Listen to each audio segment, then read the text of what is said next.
Postal ballot নিয়ে বিতর্ক চরমে, পুনরায় ছাপিয়ে সংশোধন চায় বিএনপি।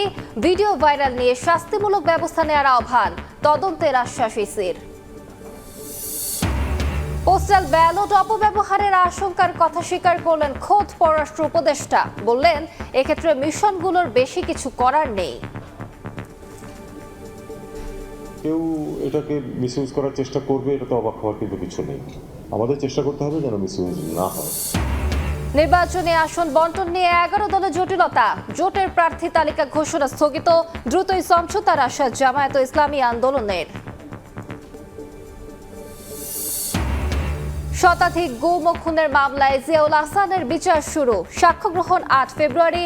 র্যাবের টিএফআই সেল পরিদর্শনের অনুমতি পেলেন সেনা কর্মকর্তাদের আইনজীবীরা। এবং বাংলাদেশ সহ 75টি দেশের অভিবাসী ভিসা প্রক্রিয়া স্থগিতের সিদ্ধান্ত যুক্তরাষ্ট্রের।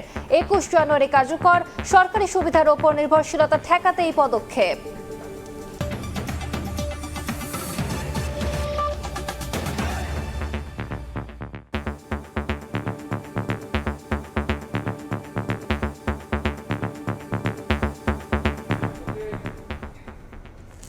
প্রবাসী সময়ের সঙ্গে আছি আমি আলিশা ইসলাম। পোস্টাল ব্যালট নিয়ে শুরু হয়েছে চরম বিতর্ক।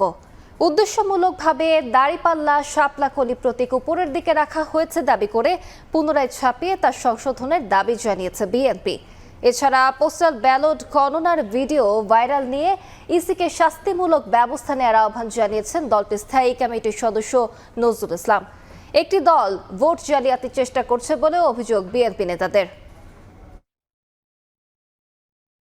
পোস্টাল ব্যালটের প্রতীকের অবস্থান ও বাহরাইনে পোস্টাল ব্যালটের গণনার একটি ভিডিও ভাইরাল নিয়ে শুরু হয়েছে তুমুল বিতর্ক। বুধবার সন্ধ্যায় গুলশানে 12 দলীয় সমমনা জোটের সঙ্গে বিএনপির মতবিনিময় সভায়ও গুরুত্ব পায় বিষয়টি। জোটের সদস্যরা বিএনপির চেয়ারম্যান তারেক রহমানের সঙ্গে নির্বাচন সহ বিভিন্ন বিষয়ে আলাপ করেন। বৈঠক শেষে ব্রিফিং করেন স্থায়ী কমিটির সদস্য নজরুল ইসলাম খান। বলেন, উদ্দেশ্যমূলকভাবে পোস্টাল ব্যালটে ধানের শীষ মাঝ বরাবর রাখা হয়েছে, অন্যদিকে দাড়িপাল্লা, শাপলাকলি উপরে রাখা হয়েছে। পুনরায় ব্যালট ছাপিয়ে প্রতীকের তালিকা সংশোধনের আহ্বান জানান তিনি। প্রথম লাইনে দাড়িপাল্লা আছে, শাপলাকলি আছে এবং হাত পাখা আছে, কিন্তু বিএনপির যে প্রতীক সেটা শেষ লাইনে মাঝামাঝি জায়গায়। বিষয়টা খুব স্পষ্টতই উদ্দেশ্যমূলক। আমরা মনে করি এটা দ্রুত সংশোধন হওয়া প্রয়োজন। বাহরাইন এবং ওমানে ব্যালট গণনার ভিডিও ভাইরালের বিষয়ে শাস্তিমূলক ব্যবস্থা নিতে ইসির প্রতি আহ্বান জানান নজরুল ইসলাম খান। বেআইনিভাবে নিজেদের পক্ষে অধিক ভোট সংগ্রহের অপচেষ্টা বলে আমরা মনে করি। এই ধরনের ঘটনার সঙ্গে যুক্তদের শাস্তি দাবি করি। এদিন দুপুরে নিজ সংসদীয় আসন নয়াপল্টনের নেতাকর্মী ও সাধারণ জনগণের সঙ্গে শুভেচ্ছা বিনিময় করেন বিএনপির স্থায়ী কমিটির সদস্য মির্জা আব্বাস। পোস্টাল ব্যালটে অসঙ্গতি দেখা গেছে বলে অভিযোগ করে তিনি বলেন, যারা উস্কানিমূলক বক্তব্য দিচ্ছেন মবের দায়ভার তাদেরই নিতে হবে। ব্যালট পেপারটাকে আর মনে হয় এটা একেবারে উদ্দেশ্যমূলকভাবে করা হয়েছে, যাতে ব্যালট পেপারটা কনফিউজিং হয়ে যাবে, আইন শৃঙ্খলা পরিস্থিতিটা যাতে আরো খারাপ হয়। এই জন্য কিছু কিছু প্রার্থী উস্কানিমূলক কথাবার্তা বলছে। মহাপ্রেসি সব জায়গায় চলে না, চেষ্টা করতে পারে, তো এটা দায়িত্ব ওদেরকে বহন করতে হবে। এদিকে কক্সবাজারের এক অনুষ্ঠানে যোগ দিয়ে বিএনপির স্থায়ী কমিটির সদস্য সালাউদ্দিন আহমদ বলেন, বিএনপি ক্ষমতায় যেতে পারলে ঐক্যের ভিত্তিতে স্বাক্ষরিত জুলাই জাতীয় সনদ বাস্তবায়ন করবে। জুলাই জাতীয় সনদের প্রত্যেকটি প্রস্তাব আমরা যেটা ঐক্যমতের ভিত্তিতে স্বাক্ষরিত হয়েছে সেটা আমরা বাস্তবায়ন করব, কিন্তু জুলাই সনদের বাইরে আমাদের কোনো বক্তব্য নাই। শহীদ রাষ্ট্রপতি জিয়াউর রহমানের সংবিধানের মূলনীতি পুনঃপ্রতিষ্ঠার প্রতিশ্রুতি দেন বিএনপি নেতারা। মানুষের শান্তি। হাসান ওয়ালি, সময় সংবাদ, ঢাকা। আইনের শাসনের এদিকে নির্বাচন কমিশন বলছে, গেজেটের ধারাবাহিকতা হিসাব করে পোস্টাল ব্যালটে প্রতীক ছাপানো হয়েছে। এছাড়া পোস্টাল ব্যালটের ভিডিও ভাইরালের বিষয়ে তদন্ত হচ্ছে বলেও জানান ইসি সিনিয়র সচিব আক্তার আহমেদ।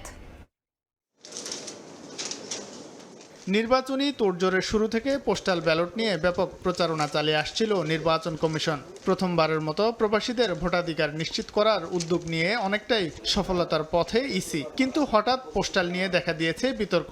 বিএনপির আপত্তি, পোস্টাল ব্যালটে ধানের শীষ প্রতীক মাঝামাঝি বরাবর থাকায় ব্যালট ভাঁজ করলে প্রতীক অস্পষ্ট হতে পারে। এছাড়া দেশের বাইরে একটি ভিডিও নিয়েও শুরু হয়েছে তোলপাড়। বুধবার সন্ধ্যায় এসব নিয়ে সাংবাদিকদের প্রশ্নের উত্তর দেন ইসির সিনিয়র সচিব আক্তার আহমেদ। জানান, গেজেটের ধারাবাহিকতা হিসাব করে পোস্টাল ব্যালটে প্রতীক ছাপানো হয়েছে। আমার যতটুকু জানা আছে সেটা হচ্ছে যে আমাদের যে গেজেটটা পাবলিশ করা হয়েছে সেই গেজেটের ধারাবাহিকতা যেভাবে আছে সেই অর্ডারেই করা হয়েছে। ভিডিও ভাইরালের বিষয়ে তদন্ত করা হচ্ছে বলেও জানান ইসির সিনিয়র সচিব। বাহরাইন পোস্ট বলেছে তারা এটা সরজমিনে তদন্ত করে জানাবে যে এইটা কেন ঘটলো। তাদের সাথে যেভাবে যে পদ্ধতিটা অনুসরণীয় ছিল সেটা করা হয়েছে কিনা, কোনো ব্যতিক্রম হয়েছে কিনা, এই জিনিসগুলো তারা আমাদের প্রকারান্তরে জানাবে। এদিকে মনোনয়নপত্র বাতিলের বিরুদ্ধে আপিল শুনানির পঞ্চম দিনে নিষ্পত্তি করা হয় 100টি আবেদন। এর মধ্যে 73 জনের মনোনয়নপত্র বৈধ, 17 জন বাতিল ও 10টি স্থগিত করে নির্বাচন কমিশন। আমার আপিলটি করার পরে আজকে আমাকে হচ্ছে যে অ্যাকসেপ্ট করেছে। তারা আমাদের সেইটা কথাগুলো শোনেন নাই এবং আমাদেরগুলা না মঞ্জুর করে দিয়েছেন। তারা হলফনামা দিয়েছে এবং আমারটা অ্যাকসেপ্ট হয়েছে। এদিকে আচরণবিধি লঙ্ঘনের অভিযোগে ঢাকা 13 আসনে খেলাফত মজলিসের প্রার্থী মাওলানা মামুনুল হককে কারণ দর্শানোর নোটিশ দিয়েছে ইসি। শাহিন আলম, সময় সংবাদ, ঢাকা।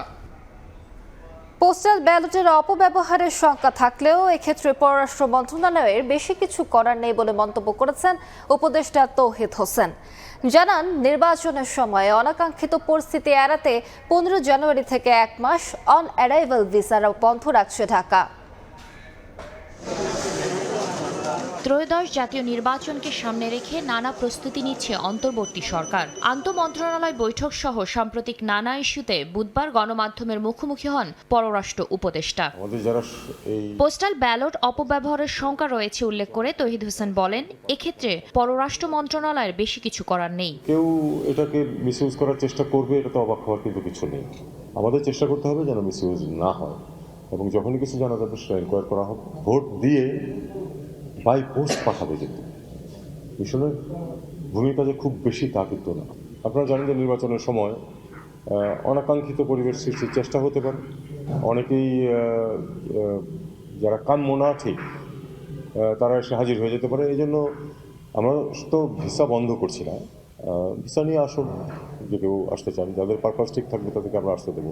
রোহিঙ্গা সমস্যা সহ দেশটির সঙ্গে সংকট নিরসনে ঢাকাকে দীর্ঘ সময় প্রস্তুতি নিয়ে রাখতে হবে জানিয়ে তিনি বলেন, মিয়ানমার বাংলাদেশ সীমান্তে বাংলাদেশি হতাহতের ঘটনায় কূটনৈতিক চ্যানেলে দেশটিকে অবহিত করা হয়েছে। মাঠ পর্যায়ে কাজ করবে স্বরাষ্ট্র মন্ত্রণালয়। আলটিমেটলি আরও দীর্ঘ সময়ের প্রস্তুতি নিয়েই এগোতে হবে।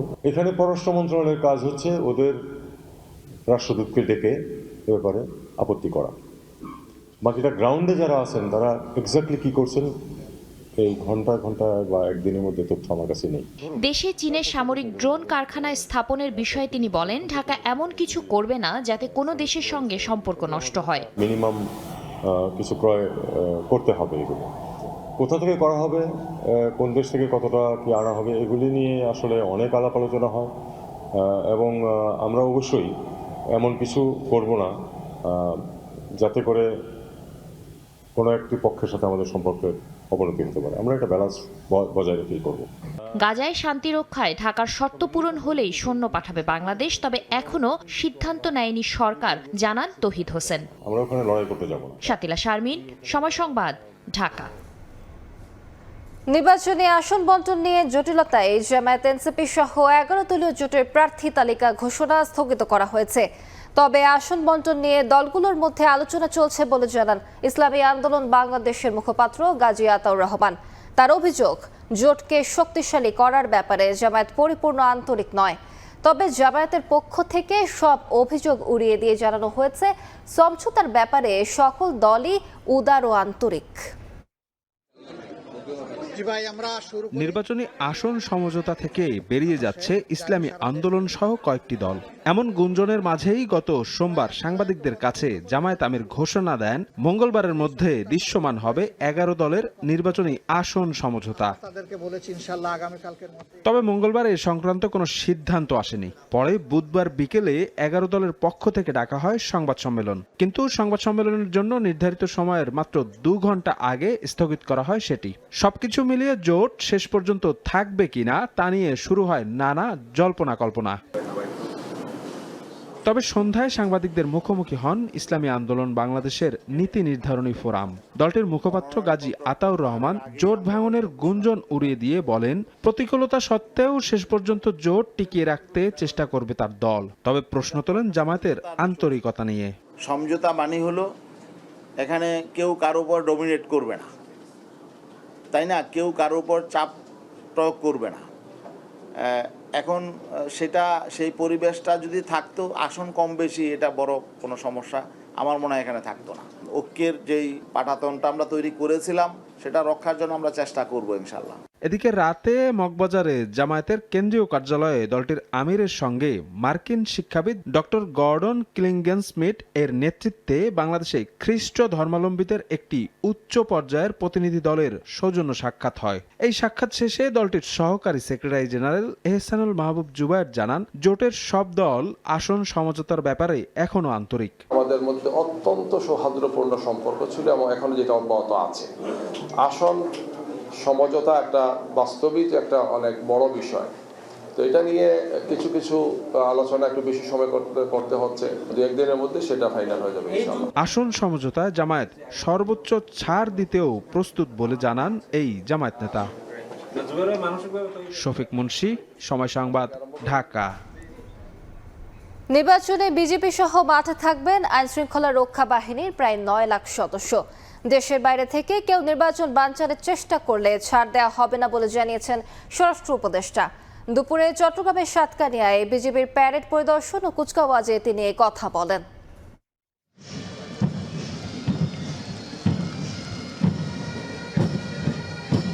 গায়ে নতুন উর্দি, চোখে স্বপ্ন নিয়ে প্যারেড গ্রাউন্ডে নবীন সেনারা নিলেন দেশের সার্বভৌমত্ব রক্ষার দীপ্ত শপথ। বুধবার সকালে চট্টগ্রামের সাতখানিয়ার বীর উত্তম মুজিবুর রহমান প্যারেড গ্রাউন্ডে অনুষ্ঠিত হয় বিজিবির 104তম রিক্রুট ব্যাচের সমাপনী কুচকাওয়াজ। এতে উপস্থিত রেকর্ড সংখ্যক নবীন সেনারা সশস্ত্র সালাম গ্রহণ করেন স্বরাষ্ট্র উপদেষ্টা জাহাঙ্গীর আলম চৌধুরী। নবীন সৈনিকদের এই অর্জনের সাক্ষী হতে অনুষ্ঠানে উপস্থিত ছিলেন অভিভাবকরাও। সন্তানদের শৃঙ্খলিত কুচকাওয়াজ আর শপথ গ্রহণ দেখে আবেগ আপ্লুত হয়ে পড়েন তারা। দেশের উজ্জ্বল ভবিষ্যৎ তৈরি করুক, এটা আমি চাই বাবা হিসেবে। প্রথম ব্যাচে আমার মেজো মেয়েটা আছে, এই ব্যাচের 104তম ব্যাচে আমার ছোট মেয়ে আছে। অনেক কষ্ট হয়েছে আমাদের, তারপরেও আমরা অনেক কষ্ট নিয়েই ট্রেনিংটা পার করলাম। আলহামদুলিল্লাহ অবশেষে আমাদের ট্রেনিংটা শেষ হলো। ত্রয়োদশ সংসদ নির্বাচনে বিজিবি সহ আইনশৃঙ্খলা বাহিনীর প্রায় 9 লাখ সদস্য মাঠে থাকবেন বলে জানান স্বরাষ্ট্র উপদেষ্টা। এত বেশি রিক্রুটমেন্টের একটা মূল উদ্দেশ্য ছিল নির্বাচনটা যেন শান্তিপূর্ণভাবে, সুষ্ঠুভাবে এবং নিরপেক্ষভাবে এবং উৎসব মুখর হতে পারে। পরে সাংবাদিকদের প্রশ্নের জবাবে স্বরাষ্ট্র উপদেষ্টা বলেন, দেশের বাইরে থেকে নির্বাচন বানচালের চেষ্টা হলে কাউকে ছাড় দেওয়া হবে না। আরাকান আর্মি যারা এখনো বর্ডার আছে তাদের তো আমরা এখনো বৈধতা দেই নেই, অলরেডি বাহিনী মোতায়েন আছে। সীমান্ত দিয়া যদি কেউ কোনো রকমের কোনো কিছু সৃষ্টি করতে চায় কাউকে ছাড় দেওয়া হবে না। সীমান্তে বিজেপি তৎপর রয়েছে জানিয়ে উপদেষ্টা জানান, আরাকান আর্মি অবৈধ হওয়ায় তাদের সঙ্গে যোগাযোগ নেই বাংলাদেশের। সীমান্ত নিরাপত্তা জোরদারে প্রস্তুত বিজিবির 104তম রিক্রুট ব্যাচ। আধুনিক প্রশিক্ষণ শেষে দেশের বিভিন্ন সীমান্তে যোগ দিচ্ছে তারা। বিজিবি বলছে, সীমান্ত এবং দেশের যে কোনো চ্যালেঞ্জ মোকাবেলায় প্রস্তুত বিজিবির এই নতুন সদস্যরা। তানভীর হাসান মেঘ, সময় সংবাদ, সাতকানিয়া, চট্টগ্রাম। শতাধিক গুম খুনের মামলায় সাবেক সেনা কর্মকর্তা জিয়াউল আহসানের বিচার শুরুর আদেশ দিয়েছেন আন্তর্জাতিক অপরাধ ট্রাইব্যুনাল। সাক্ষ্য গ্রহণ হবে 8 ফেব্রুয়ারি। চিফ প্রসিকিউটর জানান, জিয়াউল আহসানের বিরুদ্ধে অভিযোগ প্রমাণের সর্বোচ্চ চেষ্টা করা হবে। এদিকে সেনা কর্মকর্তাদের আইনজীবীদের র্যাবে টিএফআই সেল পরিদর্শনের অনুমতি দিয়েছেন ট্রাইব্যুনাল। গণঅভ্যুত্থানে শেখ হাসিনা সরকার পতনের পর 7 আগস্ট গ্রেফতার হন সাবেক সেনা কর্মকর্তা জিয়াউল আহসান। জুলাই আগস্টের মানবতাবিরোধী অপরাধের মামলায় গ্রেফতার দেখানো হয় তাকে। টঙ্গীতে 3 জনকে হত্যা, বলেশ্বর নদীর চরে 50 জনকে গুমের পর হত্যা ও সুন্দরবনে আরও অর্ধশত ব্যক্তিকে হত্যার অভিযোগ আনা হয় জিয়াউল আহসানের বিরুদ্ধে। এই 3 অভিযোগের শুনানি শেষে বুধবার তার বিচার শুরুর আদেশ দেন আন্তর্জাতিক অপরাধ ট্রাইব্যুনাল 1। মামলায় সাবেক সেনাপ্রধান ইকবাল করিম ভূঁইয়া জিয়াউল আহসানের বিরুদ্ধে সাক্ষ্য দেবেন বলে জানান চিফ প্রসিকিউটর তাজুল ইসলাম। এই ভিকটিমদেরকে আগে থেকে গ্রেপ্তার করে বনের ভিতরে নিয়ে গুলি করে হত্যা করে পরবর্তীতে সাংবাদিকদের সাথে নিয়ে গিয়ে বন্দুকযুদ্ধের অভিনয় করে ভেতর থেকে লাশগুলো বের করে এনে বলতো যে এখানে তারা ক্রসফায়ারে মারা গিয়েছে। তবে প্রসিকিউশনের আনা অভিযোগ ভিত্তিহীন দাবি করেছেন আসামি পক্ষের আইনজীবী। শুনানিতে নিজেকে নির্দোষ দাবি করেন জিয়াউল আহসান। ওনার সমস্ত কার্যক্রম ছিল লফুল। যে অভিযোগগুলো নিয়ে আসা হয়েছে এগুলো সবগুলোই মিথ্যা এবং ভিত্তিহীন। এদিকে জুলাই গণ অভ্যুত্থান স্মৃতি জাদুঘরে প্রসিকিউশনের জব্দ করা আলামত 1 মাসের জন্য প্রদর্শনীর অনুমতি দিয়েছেন ট্রাইব্যুনাল। আগামী 1 মাসের জন্য এই জুলাই গণ অভ্যুত্থান স্মৃতি জাদুঘরে ট্রাইব্যুনালের মামলায় সিজকৃত আলামত ওখানে তারা রাখতে পারবে এবং তারা এটাকে এক্সিবিট করতে পারবে, প্রদর্শন করতে পারবে। আরেকটি গুমের মামলায় ডিজিএফআই এ দায়িত্ব পালন করা 7 সেনা কর্মকর্তার জামিন আবেদন করা হয়েছে। এদিকে আবু সাইদ হত্যা মামলার সাক্ষ্য গ্রহণ শেষ হয় আজ। মাইমুনা হায়দার চৌধুরী, সময় সংবাদ, ঢাকা। বাংলাদেশ সহ 75টি দেশের জন্য অভিবাসী ভিসা কার্যক্রম সাময়িকভাবে স্থগিত করার সিদ্ধান্ত নিয়েছে যুক্তরাষ্ট্র। ফক্স নিউজের এক প্রতিবেদনে বলা হয়েছে 21 জানুয়ারি থেকে এটি কার্যকর হবে। পরবর্তী নির্দেশ না দেয়া পর্যন্ত এই স্থগিতাদেশ বহাল থাকবে। মূলত পাবলিক চার্জ বা সরকারি সুবিধার ওপর নির্ভরশীলতা ঠেকাতেই ট্রাম্প প্রশাসনের এই কঠোর অবস্থান। যুক্তরাষ্ট্র থেকে হাসানুজ্জামান সাকির রিপোর্ট। মার্কিন প্রেসিডেন্ট ডোনাল্ড ট্রাম্প দ্বিতীয়বারের মতো ক্ষমতায় বসে যুক্তরাষ্ট্রের অভিবাসন নীতিমালায় বড় ধরনের পরিবর্তন এনেছেন। নিয়মিতই অভিবাসন নীতিমালায় জারি হচ্ছে নতুন দিক নির্দেশনা। এরই অংশ হিসেবে এবার বাংলাদেশ সহ 75 দেশের উপর ইতিহাসের সবচেয়ে বড় অভিবাসন খরগ নেমে এলো। মার্কিন পররাষ্ট্র দপ্তরের এক নথির বরাত দিয়ে ফক্স নিউজ জানিয়েছে 75টি দেশের নাগরিকদের জন্য অভিবাসন ভিসা ইস্যু সাময়িকভাবে বন্ধ রাখা হবে। আগামী 21 জানুয়ারি থেকে অনির্দিষ্টকালের জন্য কার্যকর হতে যাওয়া এই তালিকায় বাংলাদেশ, রাশিয়া, ইরান, পাকিস্তান এবং আফগানিস্তানের নাম রয়েছে। মার্কিন পররাষ্ট্র দপ্তরের এক মুখপাত্র বার্তা সংস্থা রয়টার্সকে ভিসা প্রক্রিয়া স্থগিত করতে যাওয়ার বিষয়টি নিশ্চিত করেছেন। এই কড়াকড়ির মূল কারণ হিসেবে পাবলিক চার্জ আইনকে সামনে আনা হয়েছে। সংবাদ মাধ্যমগুলো বলছে, যারা যুক্তরাষ্ট্রে এসে সরকারি আর্থিক সুবিধার উপর নির্ভরশীল হতে পারেন তাদের প্রবেশ ঠেকাতেই এই সিদ্ধান্ত। আবেদনকারীর বয়স, স্বাস্থ্যগত অবস্থা, ইংরেজি ভাষা দক্ষতা এবং আর্থিক সক্ষমতা এখন আগের চেয়ে অনেক বেশি গভীরভাবে পর্যবেক্ষণ করা হবে। এর আগেও ট্রাম্প প্রশাসন 2019 সালে পাবলিক চার্জ নীতিমালা কঠোর করেছিল, কিন্তু পরবর্তীতে বাইডেন প্রশাসন তা কিছুটা শিথিল করে। এবার নতুন করে 75টি দেশের জন্য ইমিগ্রেন্ট ভিসা প্রসেসিং স্থগিত করে পুনর্মূল্যায়নের উদ্যোগ নেওয়া হলো। হাসানুজ্জামান সাকি, সময় সংবাদ, যুক্তরাষ্ট্র। মব সহিংসতার দায় সরকারকে নিতে হবে বলে মন্তব্য করেছেন গণমাধ্যম সংস্কার কমিশনের প্রধান কামাল আহমেদ। রাজধানীর সিডাব মিলনায়তনে এক সেমিনারে কথা বলেন তিনি। সাংবাদিক সুরক্ষা নীতিমালা করার ব্যাপারে আশ্বাসের দাবিও জানানো হয় সেমিনারে। সেন্টার ফর গভর্নেন্স স্টাডিজের উদ্যোগে গণমাধ্যম সংস্কার, বর্তমান অগ্রগতি ও ভবিষ্যৎ করণীয় শীর্ষক সেমিনারে অংশ নেন সাংবাদিক ও বিশিষ্টজনেরা। রাজধানীর সিরডাপ মিলনায়তনে আয়োজিত এ সভায় পুরনো তোষামোদি থেকে বেরিয়ে সাংবাদিকতার নতুন ক্ষেত্র তৈরিতে জোর দেন সাংবাদিকরা। সাংবাদিক সুরক্ষা নীতিমালা করার ব্যাপারেও সুস্পষ্ট আশ্বাসের দাবি তাদের। মিডিয়ার রিফর্ম এবং এর স্বাধীনতা চায় কিনা, যদি চাইতো তাহলে তারা ঐক্যবদ্ধ থাকতো, যদি চাইতো তাহলে এত সংগঠন করে কিছু নেতা শুধু নিজেরাই ক্ষমতাবান হবার জন্য রাজনীতিবিদদের পিছনে দৌড়াতো না। আমরা যখন কথা বলছি তখন আমাদেরকে অনলাইনে মবের শিকার হতে হচ্ছে। এই মবটা যে কোনো দিন অফলাইন মব রাস্তায় একটা মানুষের হেনস্থার একটা পরিস্থিতিতে মানুষকে ফেলতে পারে। গণমাধ্যম সংস্কারের বিষয়টি দলগুলোর নির্বাচনী ইশতেহারে আনার দাবি জানান বক্তারা। সাংবাদিক প্রশিক্ষণ ও বেতন কাঠামো বাস্তবায়নের পদক্ষেপে জোর দেওয়ার কথাও উঠে আসে সেমিনারে। আমরা ভয়হীনভাবে, দল নিরপেক্ষভাবে অন্ততপক্ষে নির্বাচনের সময় দায়িত্বশীল আচরণ করব। দলের ইশতেহার এই যে সুপারিশগুলো করেছেন, আমি তার মধ্যে আমরা 4-5টাকে যদি চিহ্নিত করে আমরা আবারও বসতে পারি, করে আমরা রাজনৈতিক দলগুলোকে বলি। এদিকে আশঙ্কাজনক হারে বৃদ্ধি পাওয়া মব সহিংসতার দায় সরকারকেই নিতে হবে বলে মন্তব্য করেন গণমাধ্যম সংস্কার কমিশনের প্রধান কামাল আহমেদ। সামাজিক যোগাযোগ মাধ্যম ব্যবহার করে একটি মহল বিভ্রান্তি ছড়াচ্ছে বলেও জানান তিনি। আমরা মবের ভয়ের কথা বলছি না, যে সরকারের দিক থেকে কোনো নিষেধাজ্ঞা নেই সাংবাদিকতার উপরে, গণমাধ্যমের উপরে, মত প্রকাশের উপরে, কিন্তু নিষেধাজ্ঞা কোত্থেকে আসছে? একটা ভয়ের পরিবেশ সৃষ্টি করা হয়েছে। এই ভয়ের পরিবেশ কারা সৃষ্টি করেছেন?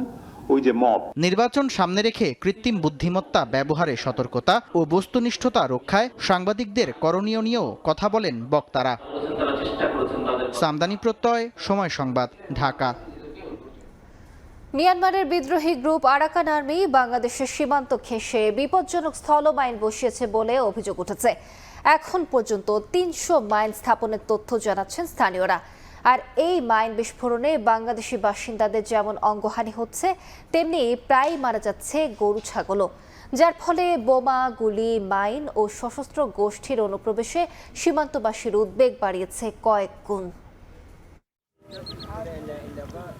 সীমান্তের লম্বাবিল সংলগ্ন নাপ নদীতে জীবিকার একমাত্র অবলম্বন নৌকাটি আছে কিনা দেখতে গিয়ে আরাকান আর্মির পুঁতে রাখা মাইনের বিস্ফোরণে গুরুতর আহত হয়েছেন সীমান্তের বাসিন্দা মোহাম্মদ হানিফ। বিস্ফোরণে তিনি একটি পা হারিয়েছেন এবং বর্তমানে মৃত্যুর সঙ্গে পাঞ্জা লড়ছেন।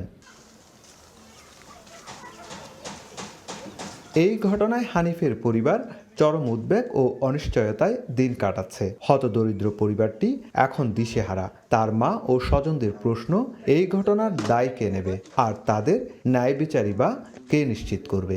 রোহিঙ্গারা গুলি করতেছে, ওখানে যে মাইন বয় বোমা মাইন বয় যাবে আমরা তো জানি না। প্রায় 2 কিলোমিটার ভিতরে এসে মাইন ফুটে রেখে এরা চলে যাচ্ছে, ওদের কিভাবে এত সাহস? এর আগে মিয়ানমারের ছোড়া গুলিতে শিশু আফনান গুলিবিদ্ধ হওয়ার ঘটনা এবং মাইন বিস্ফোরণে হানিফের অঙ্গহানির ঘটনায় সীমান্তের বাসিন্দাদের মধ্যে আতঙ্ক বেড়েছে কয়েক গুণ।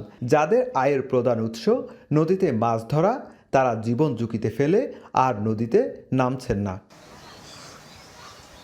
স্থানীয়দের অভিযোগ, মিয়ানমারের বিদ্রোহী গোষ্ঠী আরাকান আর্মি আন্তর্জাতিক আইন উপেক্ষা করে বাংলাদেশের সীমান্ত ঘেঁষে বিপজ্জনক স্থল মাইন বসিয়েছে। এখন পর্যন্ত প্রায় ৩০০টি মাইন স্থাপনের তথ্য জানাচ্ছেন তারা। একই সঙ্গে মাঝে মধ্যে গোলাগুলি ও মর্টার নিক্ষেপ করা হচ্ছে, যার অনেকগুলো এসে পড়ছে বাংলাদেশের ভূখণ্ডে। নাস্তালয়ের দোকান থেকে আসে, ওইখান থেকে গুলি পড়ছে। সাধারণ দিক দেখে এখানে খালে মুখ পর্যন্ত 300 মাইন পথে রাখছে। আর ওরা ওদেরকে ডিস্টার্ব করতেছে, ওরা এখানে গুলি চালাচ্ছে। এখন আর তো ডর দেয়, তারা গুলি করিব মাইন বুয়াইয়ে, আর যদি এটা চলি ফিরে খাই না ফেললে আর খাইম কি? এর আগে মিয়ানমারের জান্তা বাহিনী সীমান্তে মাইন স্থাপন করলেও এখন বিদ্রোহী গোষ্ঠী আরাকান আর্মিও একই পথ অনুসরণ করছে। আন্তর্জাতিক আইন ও মানবাধিকারের তোয়াক্কা না করে সীমান্তকে পরিণত করা হচ্ছে মৃত্যু ফাঁদে। এই পরিস্থিতিতে জানমালের নিরাপত্তা নিশ্চিত করতে সরকারের কার্যকর পদক্ষেপ দাবি করছেন সীমান্তবাসী। এখানে তো আমরা এমন বই সরকার যদি আমাদেরকে কোনো জিনিস নিয়ে যেতে চায় আমরা চলে যাব, তেমন বইয়ের মধ্যে আমরা আছি। আমাদেরকে অবশ্যই বাংলাদেশ সরকার থেকে আমাদের জীবন মালের নিরাপত্তা দিতে হবে। মিয়ানমারের অভ্যন্তরীণ সংঘাতের জেরে সীমান্তের সর্বোচ্চ সতর্ক অবস্থানে বর্ডার গার্ড বাংলাদেশ। পরিস্থিতি সার্বক্ষণিক পর্যবেক্ষণের পাশাপাশি সীমান্ত জুড়ে জোরদার করা হয়েছে টহল ও নজরদারি। সুজাউদ্দিন রুবেল, সময় সংবাদ, কক্সবাজার। প্রবাসী সময় আরো থাকছে। প্রত্যেকবারই আমরা বলতে পারি যে তোমরা খেলতে পারো না, তোমাদের পিছে যা খরচ করছি এটা এবার তোমাদের কাছ থেকে আমরা নিতে থাকি। আবারও বিতর্কিত মন্তব্য বিসিবি পরিচালক নাজমুলের। বিসিবির দুঃখ প্রকাশ, দ্রুতই ব্যবস্থা নেওয়ার আশ্বাস। পদত্যাগ না করলে বিপিএল বর্জনের ঘোষণা ক্রিকেটারদের। উনি যদি কালকে বিপিএল এর ফার্স্ট ম্যাচের আগে যদি রিজাইন না করেন, তাহলে আমরা সব ধরনের ক্রিকেট বন্ধ ঘোষণা করছি। আরএফএল ওয়াটার পাম্পের রোটর এখন আরো উন্নত আর বিদ্যুৎ সাশ্রয় হয় 20% পর্যন্ত। তেজগাঁও কলেজের ছাত্র সাকিব হত্যার বিচার দাবিতে ফার্মগেট সড়ক অবরোধ করেন সহপাঠীরা। এতে চরম দুর্ভোগে পড়েন যাত্রীরা। এদিকে 7 কলেজের জন্য প্রস্তাবিত সেন্ট্রাল ইউনিভার্সিটি অধ্যাদেশ জারির দাবিতে সায়েন্স ল্যাব, টেকনিক্যাল মোড় অবরোধ করেন শিক্ষার্থীরা। দাবি আদায় না হলে ঢাকা অচল করে দেওয়ার হুঁশিয়ারি তাদের। তেজগাঁও কলেজের এইচএসসি শিক্ষার্থী সাকিবুল হাসান রানা হত্যার বিচারের দাবিতে বুধবার দুপুরে তৃতীয়বারের মতো ফার্মগেট অবরোধ করেন সহপাঠীরা। এতে তীব্র যানজটের কবলে পড়ে ফার্মগেট এলাকা। যান চলাচল স্বাভাবিক করতে চাইলে শিক্ষার্থীদের ক্ষোভের মুখে পড়ে পুলিশ। তাদের দাবি, মামলায় 3 জন গ্রেফতার হলেও মূল হোতা এখনো গ্রেফতার হয়নি। অবিলম্বে আইনের আওতায় আনতে হবে, দ্রুত গ্রেফতার করতে হবে। শেষ পর্যন্ত আন্দোলন চলে যাবে যতক্ষণ পর্যন্ত তরুণ সেলিমকে বহিষ্কার না করা হবে। পুলিশ প্রশাসন আমাদের সাহায্য না করে উল্টা আমাদের এগেইনস্টে তারা অ্যাকশন নিতেছে। এদিকে 7 কলেজকে সেন্ট্রাল ইউনিভার্সিটিতে রূপান্তরের অধ্যাদেশ চেয়ে দুপুর 1টা থেকে সায়েন্স ল্যাব, টেকনিক্যাল এলাকা অবরোধ করেন শিক্ষার্থীরা। এতে সড়কে যান চলাচল বন্ধ হয়ে যায়। ভোগান্তিতে পড়েন সাধারণ পথচারী। প্রায় দেড় ঘন্টা 2 ঘন্টা লাগলো এখানে আসা। দুপুরে খাওয়া দাওয়া করবো, এখন খাওয়া দাওয়া করতে পারি না, ঠিক আছে, গাড়িতে বসে আছি। হায়দ্রাবাদ বাস টার্মিনাল উঠছে 11টায়, তখন থেকে জ্যামে আছি। দাবি আদায় না হলে পুরো ঢাকা শহর অচল করে দেওয়ার হুঁশিয়ারি দিয়েছেন শিক্ষার্থীরা। আজকে আমরা অধ্যাদেশ না নিয়ে ঘরে ফিরবো। অধ্যাদেশ আনার জন্য আমরা আজকে রাজপথে অবরোধ করছি। এর আগে গেল বছরের 7 ও 8 ডিসেম্বর একই দাবিতে শিক্ষার্থীরা আন্দোলন করেন। সে সময় সরকারের পক্ষ থেকে চলতি বছরের জানুয়ারি মাসের প্রথম সপ্তাহে অধ্যাদেশ জারি করার কথা বলা হলেও দাবি আদায় না হওয়ায় শিক্ষার্থীরা আবারও রাজপথে নেমে আসেন। কামরুল হাসান, সময় সংবাদ, ঢাকা। অ্যাম্বুলেন্স সিন্ডিকেটের নৈরাজ্যের শিকার হয়ে বৃদ্ধের মৃত্যুর ঘটনায় মামলা হয়েছে। গ্রেফতার করা হয়েছে প্রধান অভিযুক্তকে। অভিযোগ উঠেছে, মাঝপথে 2 দফা আটকে দেয়া হয় অ্যাম্বুলেন্স। এতে হাসপাতালে নেয়ার আগেই মৃত্যু হয় রোগীর। দোষীদের দৃষ্টান্তমূলক শাস্তির দাবি জানিয়েছে স্বজনরা। থামছে না অ্যাম্বুলেন্স সিন্ডিকেটের নৈরাজ্য। হাসপাতালে নেয়ার পথে দুর্বৃত্তরা আটকে দেয় অ্যাম্বুলেন্স, মারা যান রোগী। অভিযোগ আছে, অপেক্ষাকৃত কম ভাড়ায় রোগী নিয়ে রওনা হলে অন্য অ্যাম্বুলেন্সের মালিকরা অনেক সময় মাঝপথে আটকে দেয়। মঙ্গলবার রোগী নিয়ে শরীয়তপুর সদর হাসপাতাল থেকে ঢাকার উদ্দেশ্যে রওনা হন স্বজনরা। মাঝপথে 2 দফা আটকে রাখা হয় অ্যাম্বুলেন্স। এতে হাসপাতালে নেয়ার পথেই মৃত্যু হয় ডামুডা উপজেলার বাসিন্দা জামশেদ আলীর। আমার গাড়ি তারা সিগন্যাল দিছে, সিগন্যাল দেওয়ার পর আমি গাড়িটা বামে চাপাইছি। বামে চাপানোর পরে 3-4 জন আমার ডান পাশ দিয়ে আইসা আমার গাড়ির চাবি নিয়ে গেছে। চাবি নিয়ে তারা মনে করে যে আমার সাথে খুব ধস্তাধস্তি করছে। তারা আমার গাড়ি নিয়ে রুগী নিয়ে যাইতে দিবে না ঢাকা। কোটাপাড়া ব্রিজ নাকি হেঁটে যায় গাড়ি ধরছে, দরিয়া অনেকক্ষণ ইয়া করছে, বাবু দরিয়া কোনো রকম গেছে, 2টা লোকজন জড়ো হয়ে গেছে। তারপরে এই জামতলি নাকি হেঁটে লাডি মাডি লয়ে ধরছে। যদি এই কাজ করে থাকে তার যে বিচার হয় আইনত ভাবে, সেই বিচারই আমরা করে দিতে হবে, সোজা কথা। এই ঘটনায় বুধবার রাতে মৃতের নাতি বাদী হয়ে সুমন খান, সজীব, পারভেজ ও হান্নানের নাম উল্লেখ সহ অজ্ঞাত 5 থেকে 6 জনকে আসামি করে মামলা করেন। পরে প্রধান আসামি সুমন খানকে গ্রেফতার করা হয়। অভিযোগ দেওয়ার পরে আমরা মামলা নিয়েছি এবং এজার নামে একজন আসামি সুমন খান, যেটা মেইন আসামি, তাকে আমরা গ্রেফতার করেছি। এদিকে সিভিল সার্জন, হাসপাতালের তত্ত্বাবধায়ক, অ্যাম্বুলেন্স মালিক সমিতির সদস্যদের নিয়ে আলোচনায় বসেন জেলা প্রশাসক। লিখিত রাখলাম এবং সেটা যদি ব্যত্যয় ঘটায় তখন তো আমরা দেখবো, অন্য জিনিসগুলো আমরা দেখবো। কয়টা অ্যাম্বুলেন্স আমাদের শরীয়তপুর থেকে, মানে তাদের যে এনলিস্টেড অ্যাম্বুলেন্স শরীয়তপুর থেকে, আমাদের সরকারিতে একটা আছে, সেটা বাইরে দিনে কয়টা গেল, এই হিসাবটা তারা প্রত্যেক দিন আমাদের যে হাসপাতালের তত্ত্বাবধায়ক আছেন ওনার কাছে দিবেন। এটা আমরা মনিটর করব। এর আগে গত বছর 15 আগস্ট অ্যাম্বুলেন্স সিন্ডিকেটের নৈরাজ্যের শিকার হয়ে এক নবজাতকের মৃত্যু হয়। সময় সংবাদ, শরীয়তপুর। দেখছেন প্রবাসের সময়, সঙ্গেই থাকুন।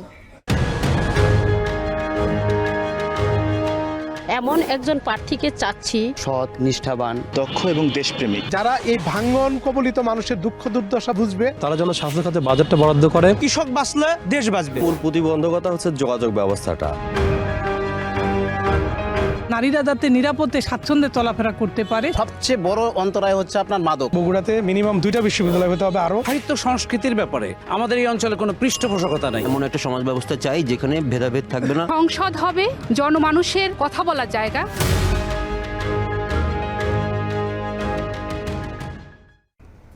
দেখছেন প্রবাসের সময়। মনের মতো ডিজাইন আর stylish collection, Regal furniture, furnish your dream. ব্যবসা বাণিজ্যকে সহজ করতে যা করা দরকার আগামীতে তাই করা হবে, ব্যবসায়ীদের আশ্বস্ত করলেন সাবেক বাণিজ্য মন্ত্রী ও বিএনপি স্থায়ী কমিটির সদস্য আমির খসরু মাহমুদ চৌধুরী। আনুষঙ্গিক পণ্য সরাসরি রফতানি বাড়াতে প্রণোদনার দাবি জানায় বিজিএপিএমইএ। আর ব্যবসায়ীদের সুবিধা দেয়াই এনবিআর এর কাজ বলে জানান সংস্থাটির চেয়ারম্যান। অ্যাক্সেসরিজ অ্যান্ড প্যাকেজিং প্রোডাক্টসের বিশ্ববাজারের আকার যেখানে $700 বিলিয়ন বেশি, সেখানে 1 কোটি প্রত্যক্ষ আর পরোক্ষ মিলিয়ে বাংলাদেশের হিস্সা মাত্র $7.45 বিলিয়ন। এই বাজার ধরতেই রাজধানীতে আয়োজন করা হচ্ছে 4 দিনব্যাপী গ্যাপ এক্সপোর, যেখানে তুলে ধরা হচ্ছে এ খাতের সক্ষমতা। বুধবার সকালে মেলার উদ্বোধনী অনুষ্ঠানে অ্যাক্সেসরিজ অ্যান্ড প্যাকেজিং পণ্যের সরাসরি রপ্তানি বাড়াতে প্রণোদনা চান এ খাতের উদ্যোক্তারা। 2100 ফ্যাক্টরি বাংলাদেশে এখন আমরা অ্যাক্সেসরিজ আপনার তৈরি করে টিমস প্যাকেজিং এবং $1.6 বিলিয়ন আমরা এখান থেকে দেশের সরাসরি এক্সপোর্ট করি। হয়তো বলতে পারেন যে ক্যাশ ইনসেন্টিভ ছাড়া অন্য কিছু বলেন। এখন আমরা কি বলবো? অন্য কিছু বলতে গেলে আমরা বলতে চাই যে আমাদের বিজনেসের কস্ট, যে খরচ, ব্যবসায়িক খরচ কমাতে হবে। ব্যবসায়িক ভোগান্তি কমাতে শত ব্যবসায়ীদের আমদানি রপ্তানি কার্যক্রম সহজ করতে গ্রিন চ্যানেল সুবিধার দাবি জানান তৈরি পোশাক রপ্তানিকারকরা। বন্ডটাকে তারা সুন্দরভাবেই পরিচালিত করে আসছে, অন্তত তাদেরকে যদি আপনার গ্রিন চ্যানেল সুবিধা দেন তাহলে প্রতি বছর অনেক হয়রানি কিন্তু কমে যাবে। এ সময় এনবিআর চেয়ারম্যান জানান ব্যবসাকে গতিশীল করাই তাদের কাজ। ব্যবসা বাণিজ্যের পরিবেশ যত সহজ করা যায়, যত ভোগান্তি কমানো যায়, যত স্বচ্ছতা নিশ্চিত করা যায়, যা যা করার প্রয়োজন আমরা সবকিছু ইনশাআল্লাহ আপনাদের জন্য করব। অনুষ্ঠানে আমলাতান্ত্রিক জটিলতা ও দুর্নীতি দূর করে ব্যবসা বান্ধব পরিবেশ নিশ্চিত করার কথা দেন সাবেক বাণিজ্যমন্ত্রী ও বিএনপির স্থায়ী কমিটির সদস্য আমির খসরু মাহমুদ চৌধুরী। ব্যক্তিখাত চালিত অর্থনীতিতে আমরা বিশ্বাস করি। আমরা চেষ্টা করব যে ব্যবসায়ীদের সাথে ব্যুরোক্রেসির ফিজিক্যাল কন্ট্যাক্ট যত বেশি কমায় আনা যায়, তাহলে করাপশন কমবে, কস্ট অফ বিজনেস কমবে। সাধারণ মানুষ যদি অর্থনীতির সুফল না পায়, ওই অর্থনৈতিক উন্নয়নের তো কোনো দরকার নেই। পৃষ্ঠপোষকতার কোনো ব্যবসা বাণিজ্য আমরা করতে দেব না আগামী দিনে। প্যাট্রোনাইজড কোনো ব্যবসা হবে না, সকলের জন্য লেভেল প্লেইং ফিল্ড থাকবে ইনশাআল্লাহ। বিজিএপিএমইএ আয়োজিত এই মেলা শেষ হবে আগামী শনিবার, যেখানে অংশ নিয়েছে দেশি বিদেশি 350টি প্রতিষ্ঠানের 1500টি স্টল। কামরুল হাসান সবুজ, সময় সংবাদ, ঢাকা। আমদানি শুল্ক কমায় বাজারে মোবাইলের দাম কমবে বলে জানিয়েছেন প্রধান উপদেষ্টার বিশেষ সহকারী ফয়েজ আহমদ তৈয়ব। বলেন, কম দামে হ্যান্ডসেট বেচা কেনার বিষয়টি তদারকি করবে সরকার। দাবি মেনে নেয়ার পরও মোবাইল ব্যবসায়ীদের চলমান আন্দোলনকে দুর্ভাগ্যজনক বলেও মন্তব্য করেন তিনি।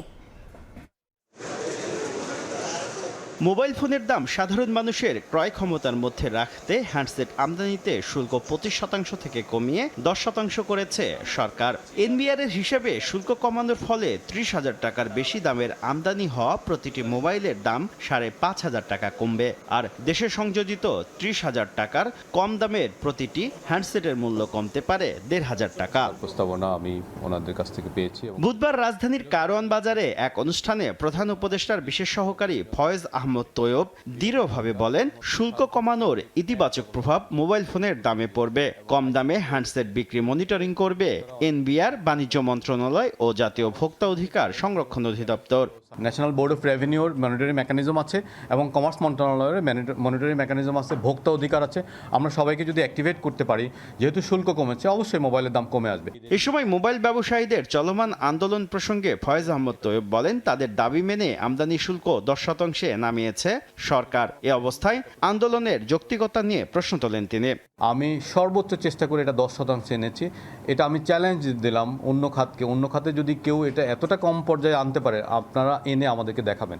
দেখালে ওটাকে বেস্ট প্র্যাকটিস রেফারেন্স হিসেবে ব্যবহার করে আমি আবার এনবিআরে যাব। ব্যবসায়ীদের কাছে থাকা মোবাইল ফোনগুলোকে বৈধ করা হয়েছে। আগামী 3 মাস কোনো মোবাইল ফোন ব্লক হবে না বলেও জানান প্রধান উপদেষ্টার বিশেষ সহকারী। আপনাদের সবাইকে ধন্যবাদ। শুভ খান, সময় সংবাদ, ঢাকা। দেশে আসা স্বর্ণের বেশিরভাগই অবৈধ। এক্ষেত্রে এনবিআর কর্মকর্তাদের সংশ্লিষ্টতা রয়েছে বলে মন্তব্য করেছেন জাতীয় রাজস্ব বোর্ডের চেয়ারম্যান আব্দুর রহমান খান। বলেন, এ খাতে শৃঙ্খলা ফেরাতে কাজ করছে এনবিআর। বুধবার এনবিআর এর নিয়মিত আয়োজন মিট দ্য বিজনেসে বাংলাদেশ জুয়েলার্স অ্যাসোসিয়েশন বাজুসের সঙ্গে আলোচনায় তিনি এই কথা বলেন, স্বর্ণ আমদানিতে ব্যবসায়ীদের উৎসাহিত করা গেলে বন্ধ হবে চোরাকারবারি, বাড়বে রাজস্ব। জানান, আগামীতে ব্যবসায়ীদের টার্ন ওভার ট্যাক্স থাকবে না, শুধু লাভের ওপর ট্যাক্স দিতে হবে। ব্যবসায়ীরা বলেন, অতিরিক্ত মূল্য সংযোজন করেন কারণে বিদেশ থেকে স্বর্ণ কেনার সঙ্গে সঙ্গেই দেশের বাজারে দাম 25 থেকে 30 হাজার টাকা বেশি হয়। পদ্ধতিগত ও উৎপাদনগত কারণেও বাড়ে স্বর্ণের দাম।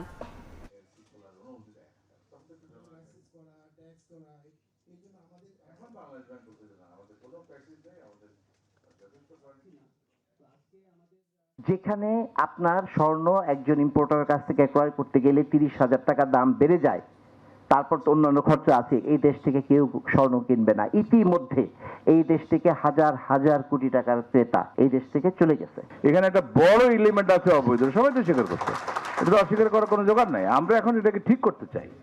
আপনি যদি সত্যকে স্বীকার না করেন তাহলে তো সলিউশন হবে না। সত্য হচ্ছে যে হ্যাঁ এখানে প্রচুর অবৈধ, ইভেন বললাম তো লাইফ রিস্ক।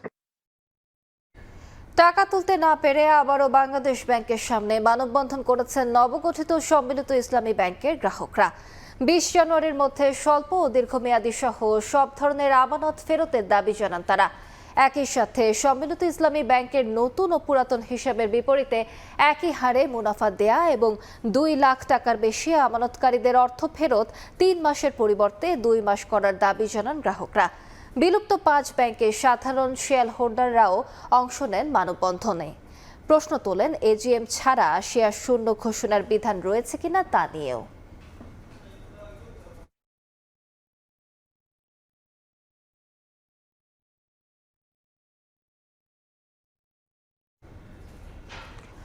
ঢাকা আন্তর্জাতিক বাণিজ্য মেলায় প্রত্যাশামতো বিদেশি প্রতিষ্ঠানের সাড়া না মেলায় আন্তর্জাতিক শব্দই যেখানে এবার বাদ দিতে চেয়েছিল সরকার, সেখানে ডজন ডজন বিদেশি প্রতিষ্ঠান অংশ নিয়েছে এবারের আসরে।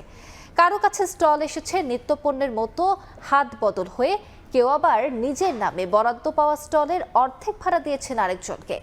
মোমেন হোসেনের ক্যামেরায় অন্তরা সেনের রিপোর্ট।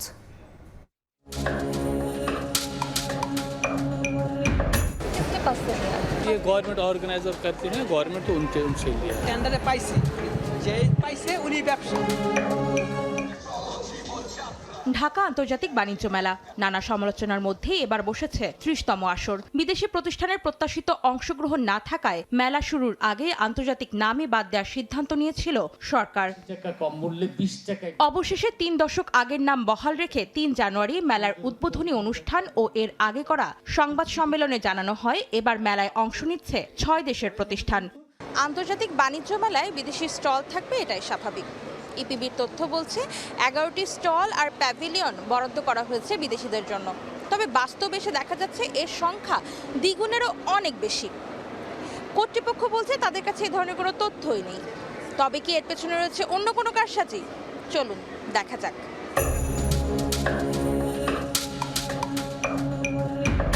মেলার স্থায়ী 2 হলে 2 দিন ঘুরে দেখতে পাই GS13 স্টলে রহমান ট্রেডিং এর ব্যানারে বিক্রি হচ্ছে 2 আলাদা প্রতিষ্ঠানের পণ্য, ইন্ডিয়ান জুতা আর কাশ্মীরি শাল। ইরান এবার অংশ নিচ্ছে আনুষ্ঠানিকভাবে ইপিবি এমন তথ্য না দিলেও মেলায় মিলছে দেশটির প্রতিষ্ঠানের নামে বিক্রি করা বিভিন্ন পণ্য। একই অবস্থা পাকিস্তানি জুতা পোশাকের স্টলেরও। पाकिस्तानी काफ़ी स्टॉल है इस वक्त, जहाँ तक मैं समझता हूँ 8 से 10 स्टॉल्स होंगे पाकिस्तानी। বাংলাদেশের সবজি কাটার সরঞ্জামাদি বিক্রির স্টলের অর্ধেকে মিলছে ভারতীয় জুতা। এই 2 হলে একটিতে 2টি করে প্রতিষ্ঠান রয়েছে যারা নিজেদের বিদেশি দাবি করছে। এমন স্টলের সংখ্যা রয়েছে 25টি। স্টল বরাদ্দে হজবরলার কারণ জানতে GS 15 নম্বর স্টল ভাগ করে বসা বাংলাদেশের আরবি জামদানি হাউস আর ভারতীয় কাশ্মীরি শাল বিক্রেতার সঙ্গে কথা বললে 2 প্রতিষ্ঠানই আলাদাভাবে দাবি করে ইপিবি থেকে বরাদ্দ নিয়েছেন তারা। हम कश्मीर से ही आए हैं तो कश्मीर का ही लेके आए हैं। किसके पास से लिया? ये गवर्नमेंट ऑर्गेनाइजर करते हैं, गवर्नमेंट तो उनसे लिया है। এটা আপনার টেন্ডারে পাইছে, যে পাইছে উনি ব্যবসা মাল আমরা না বিক্রি করি আপনার ইন্ডিয়াতে। ইন্ডিয়াতে আপনারা এসে বিক্রি করেন? ইন্ডিয়া একই দোকান আমাদের, বুঝছেন? ইন্ডিয়া কাশ্মীর লোক নিয়ে আসছে। ইপিবির কাছ থেকে সরাসরি বরাদ্দ না পেলেও GS 14-এ বসা হাওলাদার ট্রেডিং এর স্বত্বাধিকারীর সোজা সাপটা জবাব, হাত বদলে পাওয়া এই স্টল আরো 2 জনের কাছে ভাড়া দিয়েছেন তিনি, যাদের একজন বাংলাদেশি একজন বিদেশি। স্টল বরাদ্দ ইপিবির কাছ থেকেই তো নিয়েছেন?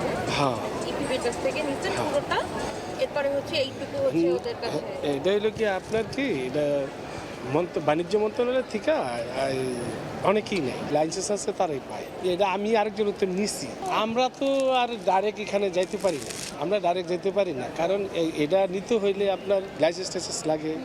যার কাছ থেকে নিয়েছেন সেও তো বাঙালি? হ্যাঁ, সে বাংলাদেশি। হ্যাঁ, সে বাংলাদেশি না, আমি একই নিছি, যেমন তারা আমাদের সাথে আর কি একটিছে। আয়োজন ওয়াশিং প্ল্যান্টের ব্যানারে বিক্রি হচ্ছে 2 বিদেশি প্রতিষ্ঠানের বাহারি পণ্য। मगर इसको 2 भाग किया, एक भाग हमारा, एक भाग किसके पास से ये भरा गया? इसका नाम अब्दुल्ला। अब्दुल्ला, इसका पूरा नाम क्या है? मालूम नहीं है इसका नाम। वो क्या बांग्लादेशी है? हाँ, बांग्लादेश। শুধু স্থায়ী 2 হলে আমাদের চোখে পড়া এমন নানা অসঙ্গতির কারণ জানতে আয়োজক প্রতিষ্ঠান রফতানি উন্নয়ন ব্যুরো ইপিবির সঙ্গে কয়েক দফা যোগাযোগ করা হলেও ক্যামেরার সামনে কোনো কথা বলতে রাজি হননি কেউ। সময় টিভি থেকে আসছে। অন্তরা সেন, সময় সংবাদ, ঢাকা। পৌষের বিদায় বেলায় আকাশ জুড়ে রঙের মেলা আর তারুণ্যের উন্মাদনা। পুরান ঢাকা সাকরাইন যেন শুধু উৎসব নয়, এক পশলা নস্টালজিয়া। নাটাই সুতার টানে কৈশোরে সেই দুরন্তপনা ফিরে এসেছে অলিতে গলিতে। প্রতিটি ছাদ যেন এক একটি উৎসবের মঞ্চ, যেখানে আড্ডা আর ঐতিহ্যের মিশেল ঘটেছে। পৌষের বিদায় আর মাঘের আবাহনে রঙিন ঘুড়ির দখলে পুরান ঢাকার আকাশ। হরেক রঙের ঘুড়ির কাটাকাটিতে শুরু হয় সাকরাইনের মূল আমেজ। শত বছরের ঐতিহ্য আর তারুণ্যের উদ্দীপনায় বুড়িগঙ্গা তীর ছাপিয়ে এক উৎসবের আমেজে শৈশব আর বার্ধক্য এক সুতোয় মিলেছে পুরান ঢাকার অলিগলি থেকে শুরু করে প্রতিটি বাড়ির ছাদে। বড় ছোট সবাই ঘুরে উড়ায়, আমাদের আপুরা আন্টিরা সবাই ছাদে আসে, একসাথে আমরা ঘুরে উড়াই। সাকরাইন হইতাছে গিয়া মনে করেন যে এটা শুধু একটা উৎসব না, এটা হলো আমাকে মনে করেন পুরান ঢাকার গর্ব, ঐতিহ্য। যখন আমরা ছোট ছিলাম এটা আরো বড় সড়ো করে হতো, খাওয়া দাওয়ার আয়োজন হতো, তখন ছাদগুলো আরো নিচু নিচু ছিল, এক ছাদ থেকে আরেক ছাদে দৌড়ে দৌড়ে লাফায় লাফায় যাওয়া যেত। এখন তো ওটা ছাদ উঁচু হয়ে গেছে, কিন্তু মানুষের সেই আগের আমেজটা আর কি নাই। বেলা গড়িয়ে সন্ধ্যা নামলেই নীল আকাশকে ছাপিয়ে প্রাধান্য পায় আলোকসজ্জা। পরিবার বন্ধু বান্ধবকে নিয়ে এ আয়োজন ভ্রাতৃত্বের বন্ধনকে দৃঢ় করছে বলেই মত তরুণদের। মিলন মেলা হয়, যেমন আমরা সকল বন্ধুরা যেমন একসাথে রয়েছি, আমরা সকলে মিলে একটা পার্টি অ্যারেঞ্জমেন্ট করি। সাকরাইন অনুষ্ঠানটা আর এই নাচ গান এইটা আসলে মূলত মজার জন্য আমরা করে থাকি। সকালবেলা এনজয় করছে, ঘুড়ি উড়ানো হয়েছে, লাস্টে আইসে একটু মন একটু হালকা করার জন্য, এনজয় করার জন্য আমরা এই ডিজে পার্টিটা করে থাকি। প্রবীণরা মনে করেন সাকরাইনের প্রাণ ঘুড়ি, আতিথেয়তা আর স্বকীয়তাই, অপসংস্কৃতিতে নয়। ঐতিহ্য আর আবেগের এই সন্ধিক্ষণে সাকরাইন টিকে থাকুক তার নিজস্ব গৌরবে, এমনটাই প্রত্যাশা স্থানীয় সচেতন মহলের। ফারদিন মাঝার, সময় সংবাদ, ঢাকা। ইরানে হামলা চালালে জয় যুক্তরাষ্ট্রেরই হবে বলে দাবি করেছেন মার্কিন প্রেসিডেন্ট ডোনাল্ড ট্রাম্প। আন্দোলনকারীদের হত্যা করা হলে জড়িতদের কঠোর শাস্তির হুমকিও দিয়েছেন তিনি। তবে ইরানের নাগরিকদের হত্যার পেছনে ট্রাম্পই জড়িত বলে দাবি তেহরানের। এদিকে ক্ষমতা গ্রহণের ইঙ্গিত দিয়ে মার্কিন সহায়তার আহ্বান জানিয়েছেন ইরানের ক্ষমতাচ্যুত শাহের ছেলে রেজা পাহলভি। জীবনযাত্রা ব্যয় বৃদ্ধি, মূল্যস্ফীতি সহ ইরান সরকারের দমন পীড়নমূলক আচরণের অভিযোগে চলমান বিক্ষোভ দমনের জোর চেষ্টা করছে খামেনি প্রশাসন। মঙ্গলবারও তেহরানের সরকার বিরোধী আন্দোলনকারীদের ছত্রভঙ্গ করে দেয় দেশটির নিরাপত্তা বাহিনীর সদস্যরা।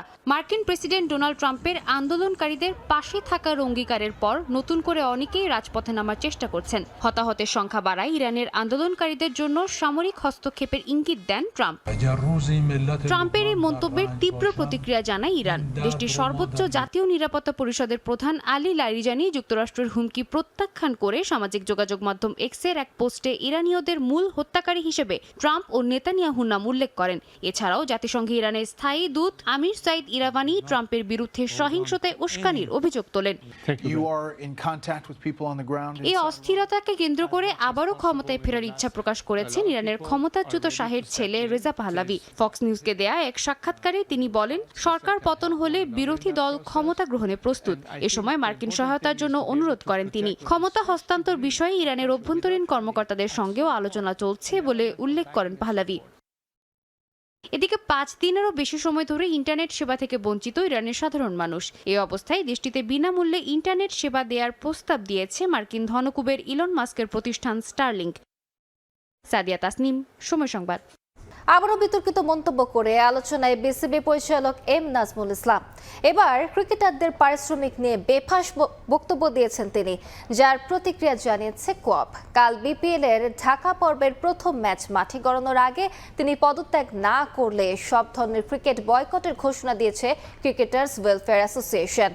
ফাইন্যান্স কমিটির চেয়ারম্যানের এমন মন্তব্যের জন্য দুঃখ প্রকাশ করেছে বিসিবি।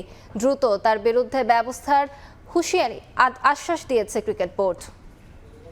আমরা যে ওদের পিছিয়ে এত খরচ করতেছি, বিভিন্ন জায়গায় গিয়ে ওরা কিছুই করতে পারতেছে না, আজ পর্যন্ত আমরা একটা বই শিক্ষা পানতে পারছি? তোমরা খেলতে পারো না, তোমাদের পিছিয়ে যা খরচ করছি এটার তোমরা এবার তোমাদের কাছ থেকে আমরা নিতে থাকি। কথায় আছে মুখের বুলি আর বন্দুকের গুলি, একবার বের হলে তা কখনোই ফেরানো যায় না। বড় দায়িত্বে থাকা ব্যক্তিদের তাই হতে হয় আরও সতর্ক, তা না হলে বিসিবি পরিচালক এম নাজমুল ইসলামের মতো বেফাঁস মন্তব্য করে পড়তে হয় বিপাকে। এবার উঠেছে তার পদত্যাগের দাবি। টি-20 বিশ্বকাপে অংশগ্রহণ নিয়ে এমনিতেই দুশ্চিন্তায় বিসিবি, তার উপর ফাইন্যান্স কমিটির চেয়ারম্যানের ক্রিকেটারদের পারিশ্রমিক সহ তাদের যোগ্যতা নিয়ে প্রশ্ন তুলে বোর্ডকে ফেলেছে বাড়তি চাপে। অথচ ক্রিকেটারদের হাত ধরেই বিসিবির আজকের অবস্থান। ক্রিকেটারদের স্বার্থেই তারা বোর্ড পরিচালক, সেই ক্রিকেটারদের নিয়ে এমন মন্তব্য মানতে পারছেন না কেউই। তাৎক্ষণিক প্রতিক্রিয়া জানিয়েছে ক্রিকেট ওয়েলফেয়ার অ্যাসোসিয়েশন। নাজমুলের পদত্যাগের দাবি করেছে কোয়াব, না মানলে ঘোষণা দিয়েছে বিপিএল সহ সব ধরনের ক্রিকেট বর্জনের। আমরা বিভিন্ন ইস্যু নিয়ে বোর্ডের সঙ্গে বিভিন্ন সময় আলোচনা করছি। ফার্স্ট ডিভিশন নিয়ে আপনারা জানেন আমরা বোর্ডকে এনাফ সময় দিয়েছি, কিন্তু সেটার বিষয়ে ওনারা এখনও কোনো সমাধান করেন নাই। লাস্ট কিছুদিন ধরে আপনারা দেখছেন যে একজন বোর্ড ডিরেক্টর উনি যেভাবে প্লেয়ারদেরকে নিয়ে মন্তব্য করছেন, একজন দায়িত্বরত বোর্ড ডিরেক্টর কখনোই এইভাবে প্লেয়ারদের নিয়ে কথা বলতে পারেন না। আমরা ইমিডিয়েট ওনার রিজাইন চাচ্ছি। উনি যদি বিপিএলের ফার্স্ট ম্যাচের আগে যদি রিজাইন না করেন তাহলে আমরা সব ধরনের ক্রিকেট বন্ধ ঘোষণা করছি। একজন পরিচালক হিসেবে নাজমুলের এমন মন্তব্য সমর্থন করে না বিসিবিও। ঘটনার পরপরই দুঃখ প্রকাশ করে বিবৃতি দিয়েছে বাংলাদেশ ক্রিকেট বোর্ড। পাশাপাশি জানিয়েছে এম নাজমুল ইসলামের বিরুদ্ধে দ্রুতই ব্যবস্থা নেবে বাংলাদেশ ক্রিকেট বোর্ড। এখন দেখার বিষয় বোর্ডের সেই ব্যবস্থা কতটা দ্রুত আসে আর এই সংকট কিভাবে সামাল দেয় বিসিবি। তামিম হোসেন, সময় সংবাদ। এদিকে কাজ শুরু হচ্ছে বিপিএল এর ঢাকা পর্ব। দুপুর 1টায় প্রথম ম্যাচে মাঠে নামবে চট্টগ্রাম রয়্যালস ও নোয়াখালী এক্সপ্রেস, আর সন্ধ্যা 6টায় টেবিল টপার রাজশাহী ওয়ারিয়র্স খেলবে সিলেট টাইটান্সের বিপক্ষে। সিলেট পর্বটা দারুণ কেটেছে চট্টগ্রামের। 7 ম্যাচের 5টিতেই জয় তুলে নিয়ে আছে টেবিলের দ্বিতীয় স্থানে। ছন্দে থাকা দলটার সামনে এবার নোয়াখালী, যাদের মাঠের পারফরমেন্স নিয়ে হয়েছে তুমুল সমালোচনা। লিগ পর্বে টেবিলের শীর্ষ 2 থেকে কোয়ালিফায়ার 1-এ জায়গা করে নেয়ার লক্ষ্য চট্টগ্রামের। চোটের জন্য দল ছেড়ে গেছেন চট্টগ্রামের রসিংটন। তার জায়গায় পাকিস্তানের মোহাম্মদ হারিসকে দলে টেনেছে বন্দরনগরীর দলটি। আরেক ম্যাচে উঠতে থাকা রাজশাহীর বিপক্ষে লড়বে সিলেট টাইটান্স। হান্নান সরকারের দল আছে দারুণ ফর্মে। আসরের অন্যতম ফেভারিটরা সিলেটকে উড়িয়ে শুরু করেছিল বিপিএল। এবারও একই ফলাফলের আশা নাজমুল শান্তর দলের। সবশেষ ম্যাচে রানে ফিরেছেন তানজিদ তামিম, যা কিছুটা স্বস্তি দিচ্ছে পদ্মাপাড়ের দলটাকে। মাত্র 4 বছরের ব্যবধানে আবারও ফিফা বিশ্বকাপ ট্রফি দেখার সুযোগ পেলেন বাংলাদেশের ফুটবল ভক্তরা। তবে দেশের সার্বিক পরিস্থিতি বিবেচনায় এবারের আয়োজন ছিল বেশ সীমিত। আমন্ত্রিত অতিথিরা এই ট্রফি দেখার সুযোগ পেলেও বঞ্চিত হয়েছেন সাধারণ দর্শকরা। এমনকি সম্পৃক্ত করা সম্ভব হয়নি যুব ফুটবলারদের। সময় স্বল্পতা আর পৃষ্ঠপোষক প্রতিষ্ঠানের পরিকল্পনায় না থাকার জন্যই এমন হয়েছে বলে জানিয়েছে বাফুফে। এই বিশ্বকাপ ট্রফির জন্যই কদিন বাদে লড়াই নামবেন লিওনেল মেসি, রোনালদো, এমবাপেরা। বিশ্বের কোটি ভক্তরা বুঁদ হয়ে থাকবেন ফুটবল মহারণে। তার আগে নিঃশ্বাস দূরত্ব থেকে স্বপ্নিল এই শিরোপার সৌন্দর্য উপভোগের সুযোগ। সেই দিক থেকে ভাগ্যবানই বলতে হয় লাল সবুজ ফুটবল ভক্তদের।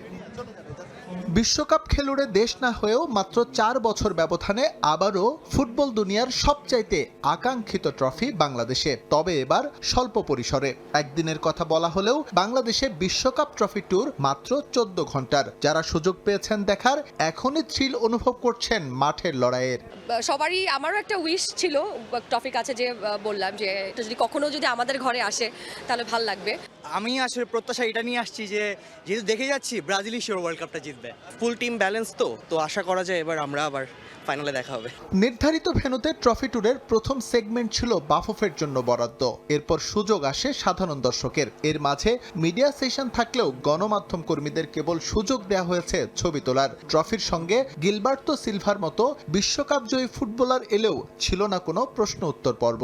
প্রত্যেকটা প্লেয়ার যেন এই ট্রফিটার সম্মুখ হয়, এই ট্রফিটা দেখলে আসলে সত্যি ভিতর থেকে অনুভূতি কাজ করে যে এই ট্রফিটার জন্য আমরা লড়বো। আরো মার্চ পিপল দেখার একটা সুযোগ করে দিত, তাহলে হয়তো জিনিসটা আরো ভালো হতো এবং আমাদের ফুটবল গণজাগরণের জন্য আরো একটু ভালো হতো। বেশি আনন্দিত যে 30টা দেশের মধ্যে আমাদের দেশে কাপটা আসছে, যদিও স্বল্প সময়ের জন্য আসছে। এই বিশ্বকাপ ট্রফি অনুপ্রেরণার, যা দেখার সুযোগ পেলে নিশ্চিতভাবে অনুপ্রাণিত হতেন দেশের ফুটবলের আগামীর প্রজন্ম। অথচ তাদের কোনো এঙ্গেজমেন্টই ছিল না এই ট্রফি ট্যুরে। সময় স্বল্পতা আর পৃষ্ঠপোষক প্রতিষ্ঠানের পরিকল্পনায় না থাকার জন্যই তাদের সম্পৃক্ত করা যায়নি বলে জানিয়েছে বাফুফে।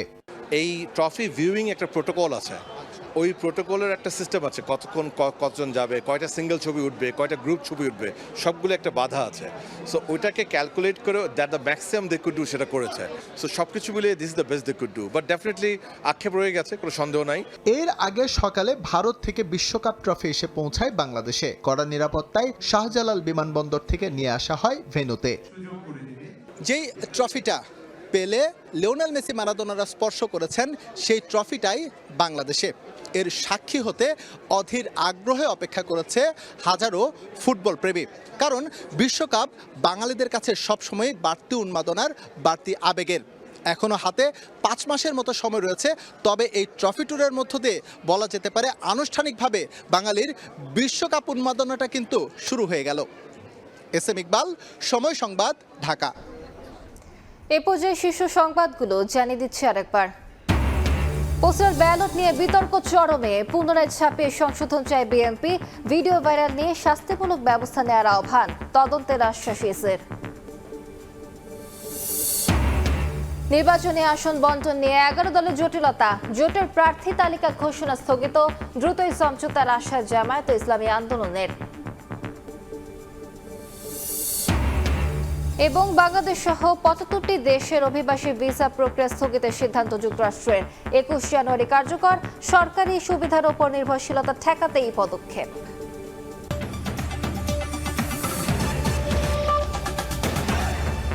এ ছিল প্রবাসী সময়, সঙ্গে থাকুন সময়।